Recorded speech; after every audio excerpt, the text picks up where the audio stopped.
Next వచ్చే ఎలక్షన్లో ముఖ్యమంత్రికి ఎవరు వస్తే బాగుంటుంది? జగన్ వస్తే బాగుంటుంది. ఎందుకు జగన్ రావాలనుకుంటున్నారు? పేద ప్రజలు బాగున్నారు. ఓకే. జగన్ పెట్టిన వాలంటీర్లు ఇంటింటికి వస్తున్నారు. ఆ వాలంటీర్ వల్ల మనకి ఏమైనా ఉపాధి కలుగుతుందా? మంచి ఉపాధి జరుగుతుంది. సహాయ సదుపాయాలు అన్ని ప్రతి వసతి బాగుంది. ప్రతి విషయం వాళ్ళు వచ్చి అడిగి కనుక్కొని తెలుసుకొని ప్రజలకు అందుబాటులో ఉండి మంచి సేవలు అందిస్తున్నారు వాళ్ళు. జగన్ పెట్టిన పథకాలు ప్రజలందరికీ ఉపయోగపడే పథకాలేనా? బాగా ఉపయోగపడే పథకాలే. ఈ పథకాలు ఏ గవర్నమెంట్లోనే చూసారా? ఇదే గవర్నమెంట్లో చూసారు? ఈ గవర్నమెంట్లోనే. ఇంతకుముందు ఏ గవర్నమెంట్ కూడా చేయలేదు ఇట్లా. పేద ప్రజలకు మంచి అందుబాటులో ఉండరు. మంచి సౌకర్యంగా ఉంది. అది జగన్ని ఓడిస్తాము, తెలుగుదేశం పార్టీ వస్తుంది ముందుకు అంటున్నారు. సరే, అది దేవుడు రాసిన రాత. ఎవరికి అదృష్టం అంటే వాళ్ళు. కాని వాళ్ళు ఎన్నో చెప్తుంటారు. ఎవరి వరకు వాళ్ళు చెప్పుకుంటూనే ఉంటారు. ఏంటి ఎట్లా? పవన్ కళ్యాణ్ అనే వ్యక్తి తెలంగాణకి వెళ్ళి పోటీ చేశాడు. అక్కడ బరిలక్కనే దాటించలేకపోయాడు. ఇక్కడ దాటిస్తారా? ఇక్కడ ఏమైనా జరిగిద్దా? ఆ ఎఫెక్ట్ ఉండిద్దా? పవన్ కళ్యాణ్ కంటే బరిలక్కేం బెటరు. బర్రెలు కాసుకునే అమ్మాయి కానీ కొద్దిగా మెజారిటీ వచ్చింది. మెజారిటీ ఆయనకి రాలేదు అక్కడ. మరి ఆ మెజారిటీ ఎఫెక్ట్ ఇక్కడ కూడా ఉండిద్ది అంటారా? ఇంకా ఎక్కువ ఉంటుంది ఎఫెక్ట్. ఇంకా తక్కువ వచ్చింది అంటారు ఇక్కడ. మరి ఇప్పుడు చూసినట్లయితే మార్కాపురం ఎమ్మెల్యే ఎవరు? కుందూరు నాగార్జున రెడ్డి. ఎలా చేస్తున్నారు పనులు ఆయన? బాగానే చేస్తున్నారు. అభివృద్ధి పరంగా ఎలా ఉంది మీకు ఇక్కడ? బాగానే ఉంది. పిల్లల ఎడ్యుకేషన్ పరంగా ఎలా ఉంది? సూపర్గా ఉంది ఎడ్యుకేషన్. అయితే ఈ ప్రభుత్వం, జగన్ ప్రభుత్వం బాగానే ఉందండి. బాగానే ఉంది. ముఖ్యమంత్రికి ఎవరు రావాలనుకుంటున్నారు? జగన్ సార్. జగన్ సార్. ఎందుకు జగన్ అనుకుంటున్నారు? మళ్ళీ సంక్షేమ పథకాలు కానీ అభివృద్ధి పథకాలు కానీ చాలా చేస్తూ ఉన్నాడు, చేస్తాడు కూడా. జగన్ పెట్టిన వాలంటీర్లు ఇంటింటికి వచ్చి పనులు చేస్తున్నారు. బాగా చేస్తున్నారు. ఆ వాలంటీర్లు ఉపయోగపడతారా? ఉపయోగపడే మనుషులేనా వాలంటీర్లు అనేది సంస్థ? ఇప్పుడు వాలంటీర్ సంస్థ వచ్చినాకనే పింఛన్లు కానీ రేషన్ కానీ అన్నీ సక్రమంగా జరుగుతున్నాయి. చూస్తున్నట్లయితే జగన్ పెట్టిన పథకాలు వస్తున్నాయా? జగన్ పెట్టిన పథకాలు అన్నీ వస్తున్నాయి.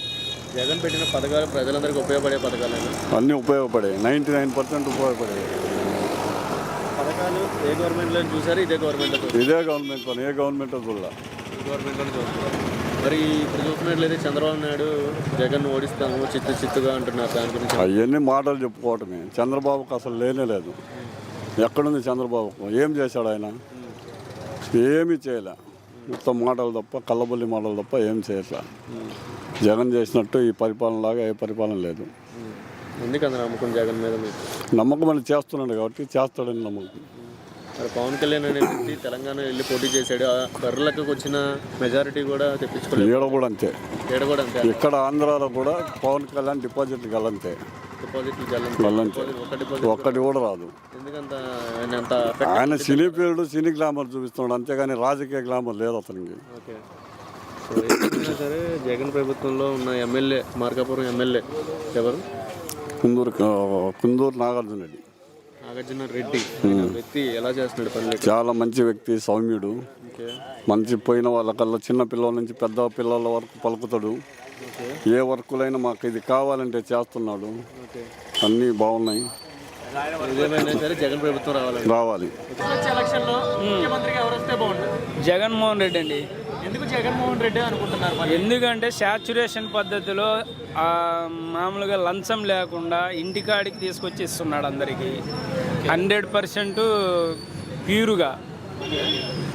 చూస్తున్నట్లయితే జగన్ పెట్టిన వాలంటీర్లు ఇంటింటికి వస్తున్నారా? 100% వస్తున్నారు. ఆ వాలంటీర్లు వల్ల ఏమైనా బాగా నష్టాలు వస్తున్నాయి, ఒక సైనికుల్లా పెట్టుకున్నారు అంటున్నారు. అది ప్రత్యర్థుల పార్టీలు వాళ్ళకి ఏదో ఒకటి చెప్పాలి కదండి, తప్పదు. అది సహజమే. అది వాలంటీర్ల వల్ల ఉపయోగపడుతున్నాయి. 100% ఉపయోగపడుతుంది. ఇప్పుడు మా ఫాదర్ ఉన్నారు, ఆయన పింఛన్ తీసుకొచ్చి ఇస్తున్నాడు. ఇంతకుముందు అట్లా లేదు కదా. అది ఇప్పుడు చూస్తున్నట్లయితే ఇప్పుడు పెట్టిన పథకాలు ప్రజలందరికీ ఉపయోగపడే పథకాలేనా? 100% సక్సెస్ అయ్యిండు. సూపర్ సక్సెస్ అయ్యాడు. పథకాలు నిరుద్యోగులకు కూడా మనకి ఏమి ఇవ్వట్లేదు. నిన్ననే కాదండి, కేంద్రము నిన్ననే ఒక రిలీజ్ చేశారు. RBI నిరుద్యోగం తగ్గిందని నిన్ననే ఇచ్చారు పేపర్ కూడా. ఇది జగన్మోహన్ రెడ్డి ఇచ్చింది కాదుగా, కేంద్రం ఇచ్చింది, RBI ఇచ్చారు. ఇంకా దాన్ని మించిన సాక్ష్యం ఏముంది? ఇంకా ఈనాడు ఆంధ్రజ్యోతి చూస్తే అంతే ఉంటుంది. మాకు నాగార్జున రెడ్డి అండి. బ్రహ్మాండం చేస్తున్నాడండి. ఇబ్బంది ఏం లేదు, సూపర్గా ఉంది.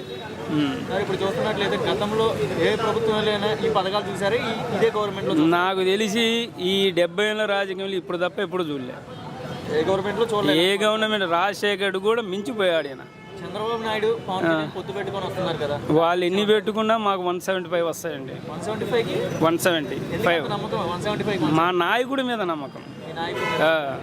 సో ఇప్పుడు చంద్రబాబు నాయుడు చిత్తుగా ఓడిస్తాను జగన్ అంటున్నారు, దాని గురించి అది మామూలే కదా, రేపు వస్తే కదా, అందుకే ఏడుస్తాడు రేపు మళ్ళీ కంపల్సరీగా ఏడుస్తాడు. ఫైనల్లీ జగన్ గెలుస్తారు పక్క. ఎలక్షన్లో ముఖ్యమంత్రిగా ఎవరు రావాలనుకుంటున్నారు? జగన్. ఎందుకు జగన్మోహన్ రెడ్డి అనుకుంటున్నారు? మళ్ళీ జగన్మోహన్ రెడ్డి గారు లాస్ట్ ఎలక్షన్లో ఇచ్చిన పథకాలు హామీల మేరకు నవరత్నాలు పూర్తిగా 100% సక్సెస్ అయినాయి. రెండోది, గత ప్రభుత్వంలో 2,20,000 రూపాయల బడ్జెట్ ప్రవేశపెట్టిన ఏ ఒక్కరికి ఒక్క రూపాయి కూడా ఇవ్వకుండా దుర్వినియోగం చేసిన విషయమై ఇంకా ఇక్కడ ఇప్పుడు ఇచ్చిన నవరత్నాల్లో ప్రతి పథకము లబ్ధిదారులకు డైరెక్ట్గా అందడము, ప్రజలు బాగా సంతోషంగా ఉన్నారు. 1వ తారీఖు తెల్లవారుజామున 5ంటికే ఓఏపీ పెన్షన్లు అయితేనేమి, విడో పెన్షన్లు అయితేనేమి, పిహెచ్సి పెన్షన్లు అయితేనేమి, ప్రతి నెల 1వ తారీఖు 5 గంటలకి లేపి ఇవ్వడం అనేది ఇది మంచి రాష్ట్రానికి పరిణామం అని. సరే ఇప్పుడు చూస్తున్నట్లయితే ఇప్పుడున్న ఎమ్మెల్యే మార్కాపురం ఎమ్మెల్యే ఎవరు? నాగార్జున రెడ్డి గారు. వ్యక్తిగతంగా జగనన్న ఇచ్చిన ప్రతి పథకాన్ని ప్రజల్లోకి తీసుకుపోతున్నాడు. ప్రతి పథకము అందరికి అర్థమయ్యేలాగా వివరించి చెప్పుకుంటూ పోతున్నాడు. మంచి విద్యావేత్త, సామ్యుడు. సార్ ఇప్పుడు పెట్టిన పథకాలు ప్రజలందరికీ ఉపయోగపడే పథకాలేనా? మరి 100% ఉపయోగపడే పథకాలు ఇవి. సోమరపతులకు వెళ్ళే దారి అవకాశం అసలు దానికి తావు లేకుండా గత ప్రభుత్వం జన్మభూమి కమిటీలు వేసి ఆ కమిటీల ద్వారా సోమరిపోతులు చేసినది మనం చూసే ఉన్నాం. జన్మభూమి కమిటీల్లో ఎంత అవినీతి అక్రమాలు జరిగిందో ఒక్కొక్కటిగా ఇప్పుడు బయటపడుతున్నాయి. అప్పటికి ఇప్పటికీ అప్పుడు ఆఫ్లైన్లో డబ్బులు కొట్టేశారు తెలుగుదేశం ప్రభుత్వం వాళ్ళు. ఇప్పుడు ఆన్లైన్లో కాబట్టి అందరూ బయటపడుతున్నారు. ప్రతిదీ ఆన్లైన్ ద్వారా వేయడం వల్ల ప్రతి లబ్ధిదారుడి పేరు ఉంటుంది, ప్లస్ వాళ్ళ అకౌంట్ నెంబర్ ఉంటుంది, ప్లస్ ఎక్కడి నుంచి వచ్చింది కూడా ఉంటుంది. సార్ పవన్ కళ్యాణ్ చంద్రబాబు నాయుడు పొత్తు పెట్టుకొని వస్తున్నారు కదా, దాని గురించి ఏమంటారు? పవన్ కళ్యాణ్ అసలు లీడరే కాదు. అతనికి ఉన్న ఫాలోయింగ్ అంతా పిల్లలు, అది కూడా 16 ఏళ్ళ లోపు పిల్లలు. వాళ్ళు కూడా ఈ మధ్యకాలంలో అతను చేసే వికృత శాస్త్రాలను చూసి వాళ్ళు కూడా పోవట్లేదని నా అభిప్రాయం. సార్ ఇప్పుడు పవన్ కళ్యాణ్ అనే వ్యక్తి తెలంగాణలో పోటీ చేశారు, బర్రెలకు కూడా కాంపిటీషన్ ఇవ్వలేకపోయాడు అని అంటున్నారు. కరెక్ట్. అంటారా? పవన్ కళ్యాణ్ అనేవాడు అనకూడదు. పవన్ కళ్యాణ్ అనేవారు ఇక్కడే కాదు ఎక్కడ కూడా పోటీ చేసినా ఓట్లు అయితే రావు. సినీ ఇండస్ట్రీకి సంబంధించినది వేరు, ఇక్కడ రాజకీయాలు వేరు. పవన్ కళ్యాణ్ తెలంగాణలో చూశారు కదండి, పవన్ కళ్యాణ్ మీద బర్రెలకే ఎక్కువ వచ్చిందని అంటున్నారు, దాని గురించి ఏమంటారు? బర్రె లెక్క కూడా ఎట్లా గెలుస్తుంది అనుకున్నారు? నేనైతే ఎక్స్పెక్ట్ చేశాను 1000 లోపే అనుకున్నాను నేను అప్పుడే.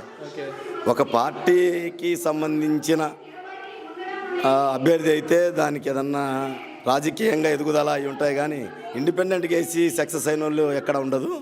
ఒకవేళ ఉన్న పార్టీలో నుంచి పోయి సానుభూతితో గెలిచే వాళ్ళు ఉంటారు తప్ప ఇటువంటి సానుభూతులు ఆమె ఏదో ఇస్తారన్నది, నేను అన్ని మేనిఫెస్టో తయారు చేసుకొని ఇస్తానంటే ఆమె తగ్గుతుంది కాదు కదా. అది ఒక పార్టీ ఒక సంస్థ కింద ఉంటే జరిగే పరిణామం అది. సో ఇప్పుడు చూస్తున్నట్లయితే చంద్రబాబు నాయుడు గురించి ఏమంటారు? ఆయన చంద్రబాబు నాయుడు జైల్లో వేశారని అంటున్నారు, జగన్ అంటున్నారు, దాని గురించి ఏమంటారు? చంద్రబాబు నాయుడు ఆఫ్లైన్లో కొట్టేసిన డబ్బులన్నీ ఆఫ్లైన్లో అనుకొని గత జరిగిన 2 ప్రభుత్వాల్లో ఆఫ్లైన్లో కదా కొట్టేసిన డబ్బులన్నీ మెదలకుండా తినేశాడు. ఇప్పుడు ఆన్లైన్ కదా, ఆన్లైన్లో అన్ని పేర్లు నెంబర్లు వస్తాయి కాబట్టి దొరికాడు. ఏదేమైనా జగన్ ప్రభుత్వం మళ్ళీ రావాలా. జగన్ ప్రభుత్వం ఈ ప్రభుత్వానికి ఎవరి పొత్తులు లేకుండా జగన్ ప్రభుత్వమే ఏర్పాటు చేస్తుంది. జగన్ సీఎంగా మళ్ళీ ప్రమాణ స్వీకారం చేస్తుంది.